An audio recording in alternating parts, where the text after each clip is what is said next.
Hey folks, Takota Coen from Coen Farm.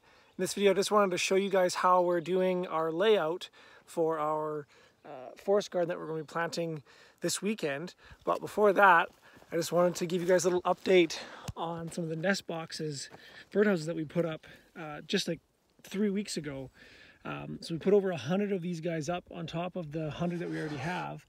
And it's just amazing that most of them are already full. This one here has a little wren in it. She must be out just grabbing more sticks. You can tell it's a wren because they always fill the nest boxes right up to the top of the hole, so that when they're sitting on their nest they can look out and see everything.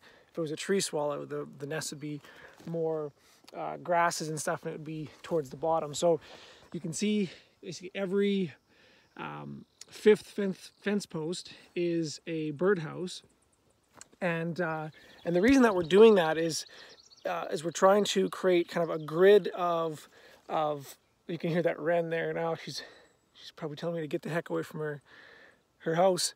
The reason we're putting so many birdhouses out here is we've noticed that that's about the right spacing for how far tree swallows will nest apart, and it'll create this whole grid across the entire farm. Because this is a new forest garden that we're planting here, but just a couple hundred meters away there's another forest garden, and you can see every fourth or fifth fence post up there, there's also another nest box.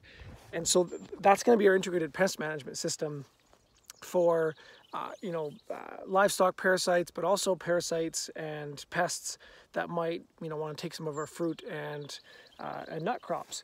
So it's just a little bit of proactive measures, but we're also stacking another function in there, in that every third or fourth birdhouse is also demarking our water valves for our gravity irrigation and livestock system. So this is all gravity pressure we got here. It's about 40 psi, and that water comes from the top dam that we have just straight up there. And so it's just a really simple way of, because sometimes you can lose these valves, they get covered in grass and stuff, but knowing that every valve on the farm is right next to a birdhouse makes it really easy to do maintenance, and when we go around and check them in the springtime, and also the same time of year that we go around and clean out the nest boxes to make sure that they're free and ready for next year's batch of birds.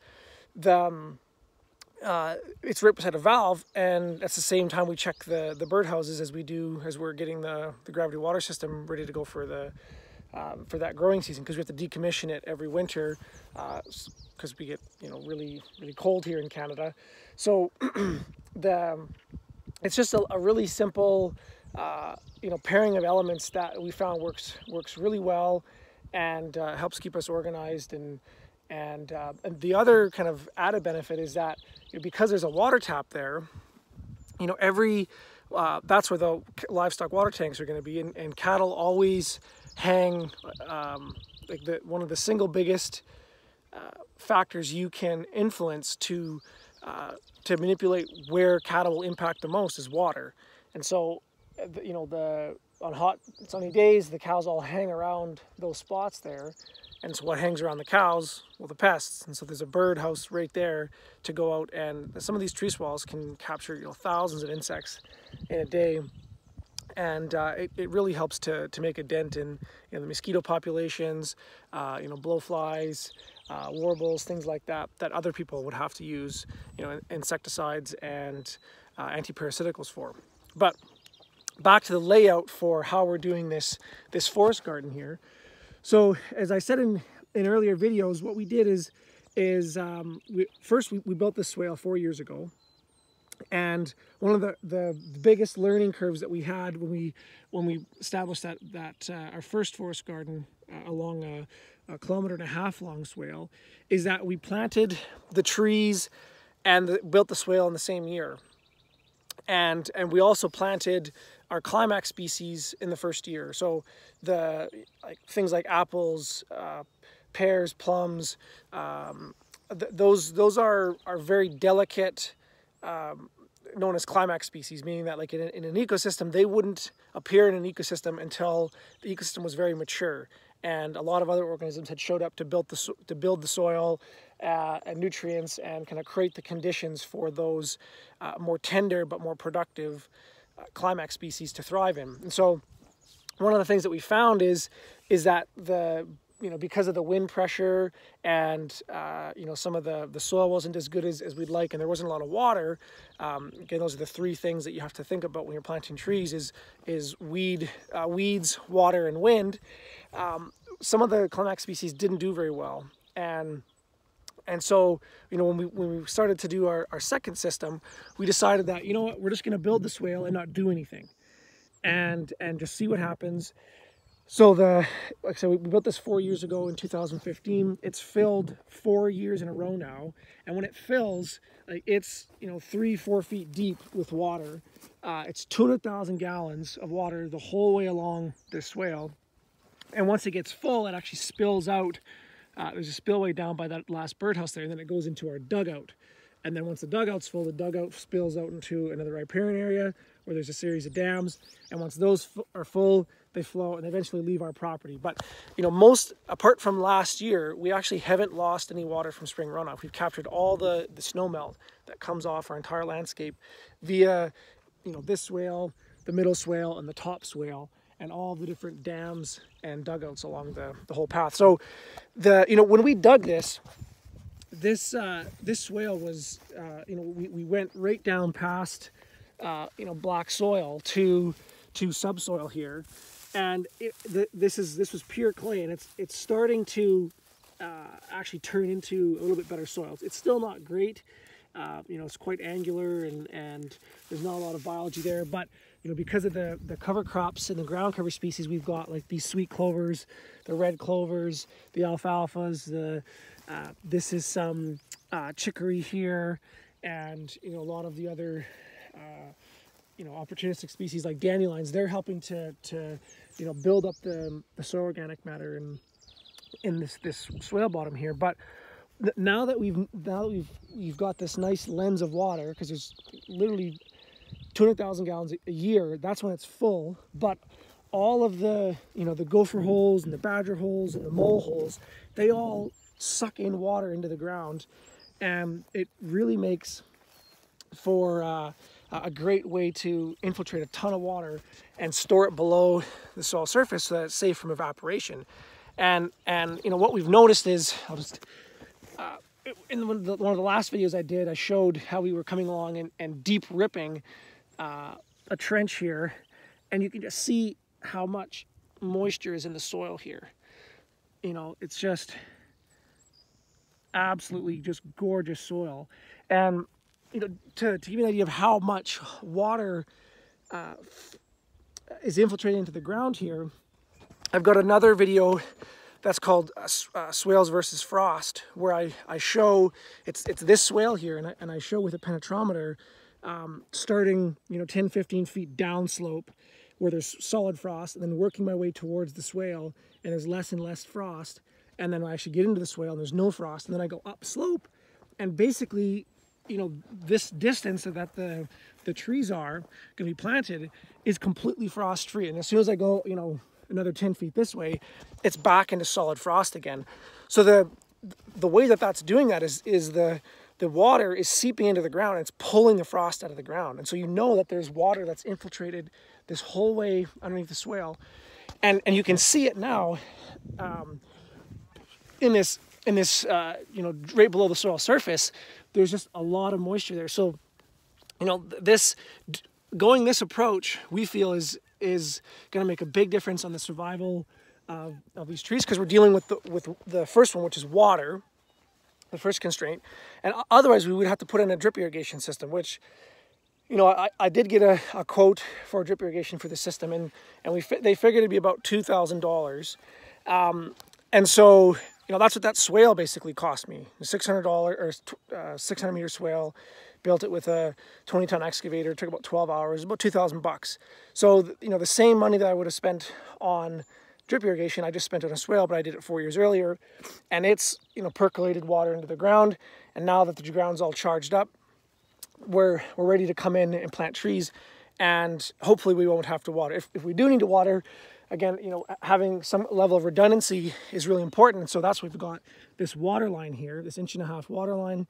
There's a valve, you know, every second birdhouse here. And so if we do get into a drought and we figure the trees need a little bit more water, I can always come in, I can hand water, I could install that drip irrigation system and be ready to go. But I really don't think we're going to need it. So that deals with the water. And when it comes to weeds, and I'll show this when we plant on Monday, we're going to come along with mulch mats. We've got 3 different kinds of mulch mats that we're using. One is made from hemp, the other ones are made from recycled tires, and the other ones are a surprise that you'll have to come watch the video, because I'm really excited about them. But they're free, and I think they're going to work the best out of everything. And you could get them basically for free in the thousands if you know where to look. So that's a little teaser for one of the videos that's going to be coming out in the next couple days here. So having those mulch mats is also going to help protect the soil from evaporation and create a nice little weed-free zone around each of these trees. So each flag here represents one of the canopy species, which is going to be black walnut, bur oak, or Siberian crab. And those are all hardy pioneer species. Like they can go it alone. They don't need to be babied, but they also have other functions. Like, you know, the bur oaks have one of the sweetest acorns in the world, largest acorns in the world. So there's very low tannins in them. You can actually eat them. They taste very similar to you know, rice or barley or something like that. But they actually produce more than barley per acre, and they have a higher calorific value. Just all around, they're better than most annual crops. They can live for several hundred years. They have taproots that go deep into the ground, pull up minerals, pull up moisture.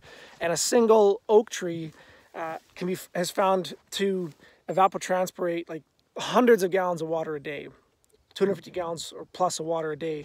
And so they're going to help take all that moisture that's stored underground, push it up into the air, and create these compression zones, which will help, you know, as the wind blows over, it'll push the wind up higher and suck that evapotranspiration up into the air.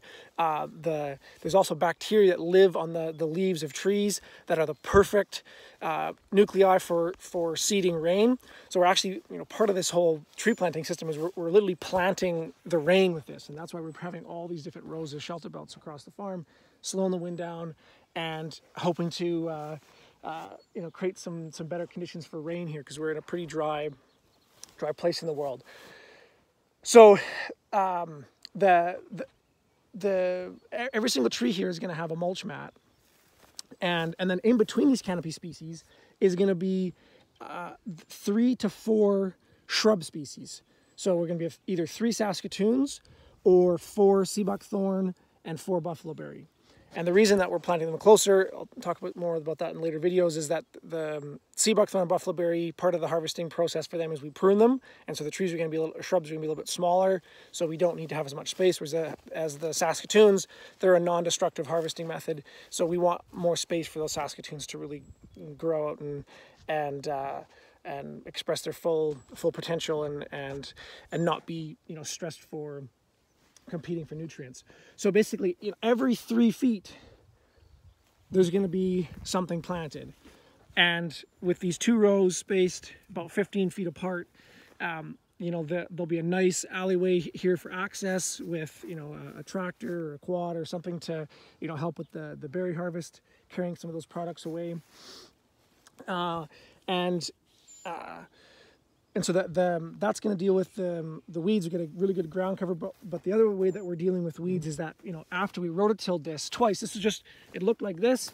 It was sod. We came in here with the livestock, with our cattle, our beef cattle, and in one day we had, you know, 60 cows in here. We totally grazed it down, and it's already bounced back unbelievably well. And they added a bunch of manure to this. And then we came in, you know, a week later, rototilled it once to break up some of these sods, and we rototilled it a second time.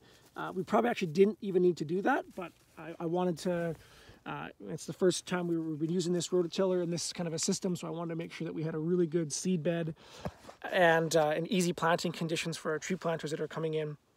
But so after we rototilled that, we came in and we seeded it with a cover crop with our no-till drill. And so we put about 150 pounds per acre of oats and peas, as well as about 10 pounds per acre. I'm just trying to find some of these seeds here. About 10 pounds per acre of red clover, white clover, and an annual clover called crimson clover. And the annuals, like the oats and the peas, they're it's hard to find them once we harrowed it, so I can't see the seed rows anymore. But we came in and because our seed drill is just 10 feet wide, it worked out really well. Rototill is 8 feet wide, so it was just a little bit wider. And we seeded the annuals down to a depth of about 1 inch, and then we broadcast the legumes on the surface, the clovers, and then I harrowed those in afterwards. And then we came along with a deep rip shank. I showed that in another video that we made, just a subsoiler, and made this nice demarcation line. That's where the trees are going to be planted. So it's going to be super easy. I mean, you could basically plant these trees with your bare hands. You don't even need a shovel. And that rip line is going to facilitate planting, but it's also going to create a rooting channel for those trees to get down and access that stored moisture that we've got in the soil.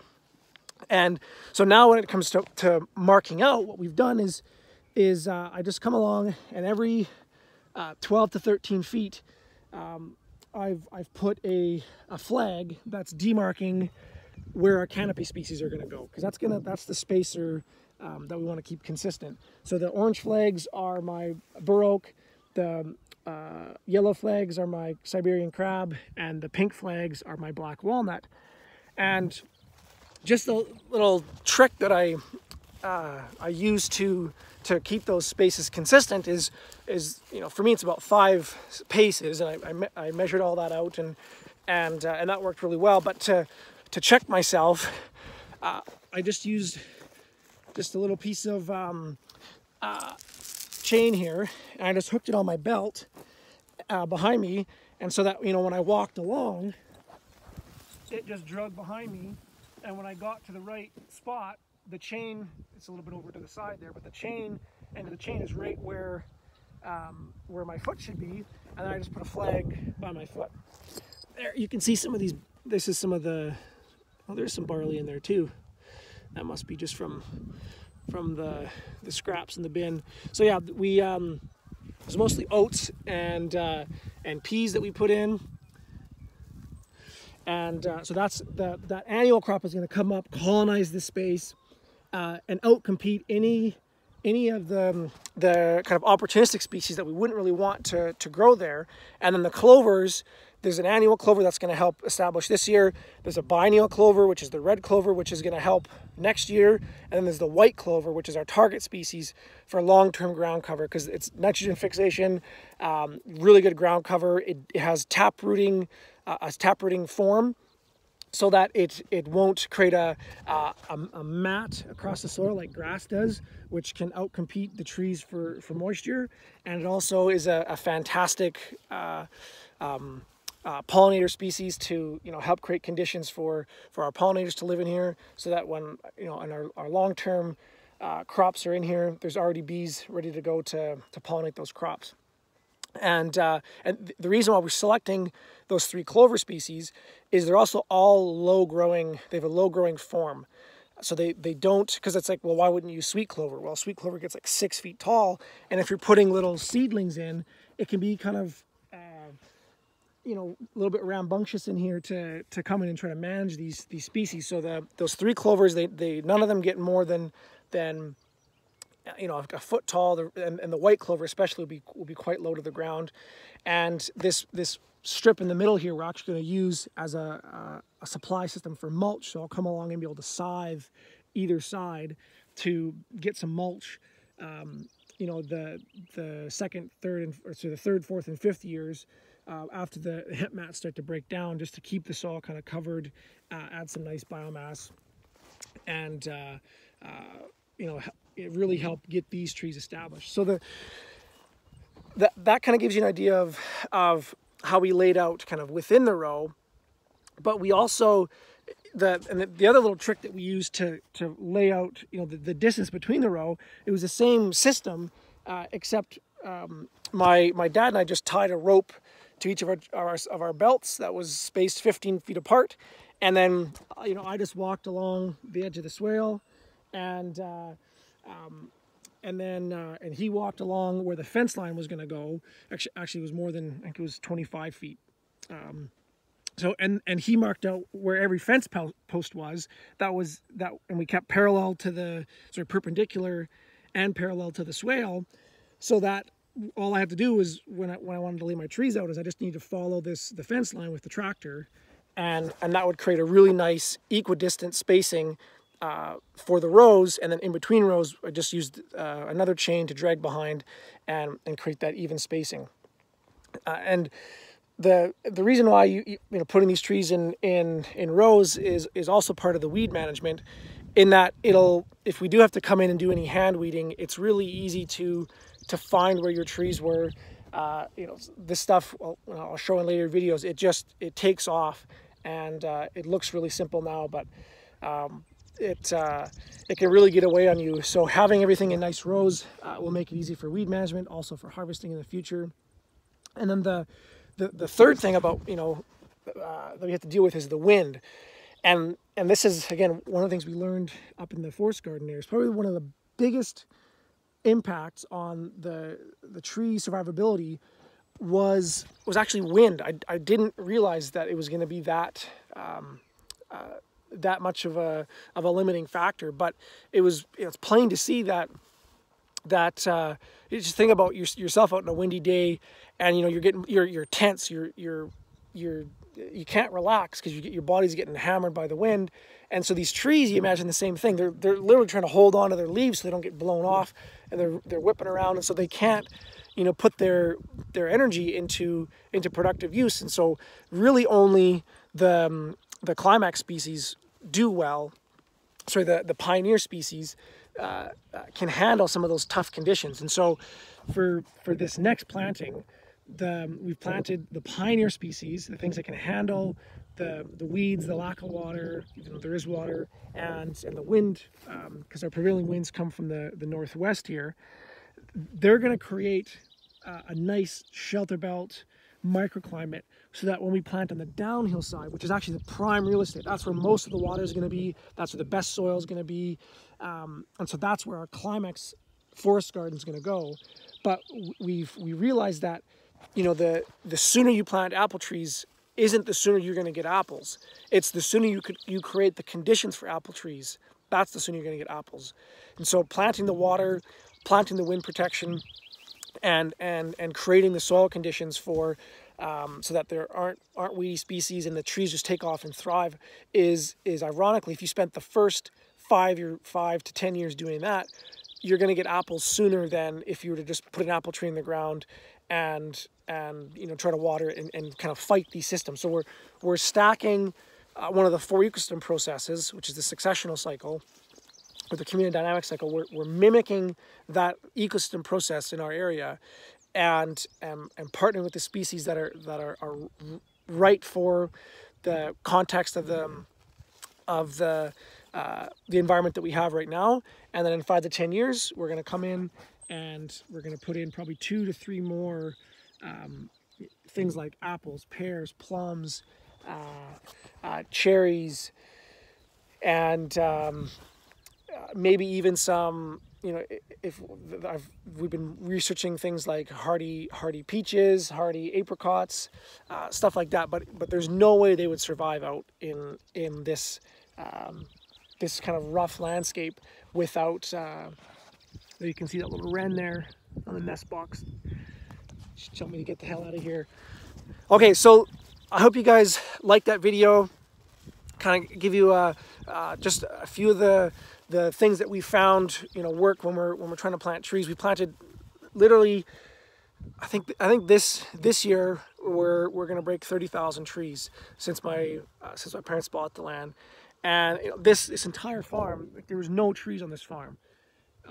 You know, they planted those ones up on the ridge line there over 30 years ago, and all the trees in the yard site, even most of these trees in these wetland areas, they didn't necessarily plant those, but they were all cleared out and cut down by the previous landowners who had this land. And so literally for 30 years we've been planting 1,000 to 4,000 trees a year. I guess not every year, some years we don't, but it's been a ton of work. But I mean, even today there's a bit of a breeze out, but when you walk on the other side of those shelter belts there, like the 30-year-old shelter belt, and there's no wind, it's just unbelievable. And so we've seen the value, the bird species go up. And the other main reason why we're planting these trees is for snow capture. So another really, really powerful insight that we had is that we live in the only climate in the world that you can directly influence how much precipitation you get. So unless you've got a cloud seeding plane and you can make it rain, you can't directly influence your rainfall, but you can influence your snowfall. And how you do that is you put up some kind of a structure or an element that will slow the wind down and cause the snow that it's carrying to drop out. And so, that shelter belt on the top hill there, sometimes they'll be, the tallest drifts I've seen have been 6 to 8 feet tall, and a snow drift is roughly 50% water. So if you can get a couple of kilometers of snow drifts that are 20 to 30 feet wide, 3 to 6 feet tall, and they're 50% water, that's an unbelievable amount of water. And part of our long-term water management plan is we want to have all this seasonal creek here. We want it to run year round. And the only way that's going to happen is if we can get enough moisture in the ground to slowly percolate through the subsoils, and then eventually, land out in the creek in springs, or just come up underground. And so we can take these crazy flood and drought cycles that are up and down like a roller coaster and start to even them out. And trees are one of the best mechanisms to do that. But the thing about trees is that they need water to grow. And so it's like, well, how do you get water? And how do you get water when your ground's frozen 4 feet down? So you get in this downward spiral where, as soon as you cut the trees down, the wind speeds pick up, it scours the snow off the landscape. That snow is an insulating factor that helped to keep the frost from going into the ground. So now when the snow does melt, which is now in point source pockets up against tree belts, fence lines, or buildings, it's a point source energy flow, and it melts from those concentrated locations. And because the ground's frozen solid, it can't infiltrate into the ground. And so you've got this downward spiral where, because you cut the trees and the vegetation down and you increase the wind speed, now you don't have any water. And 1/3 to 50% of our water comes from spring runoff. And so it's like, but in order to plant the trees, you need the water. So how do you stop this downward spiral? And this is why we found in our cold climate context, where the frost goes, this year the frost went 7 feet down in the ground. We were talking to some pipeline guys that were doing work in open ground, and the frost, they were breaking through frost at 7 feet in the underground.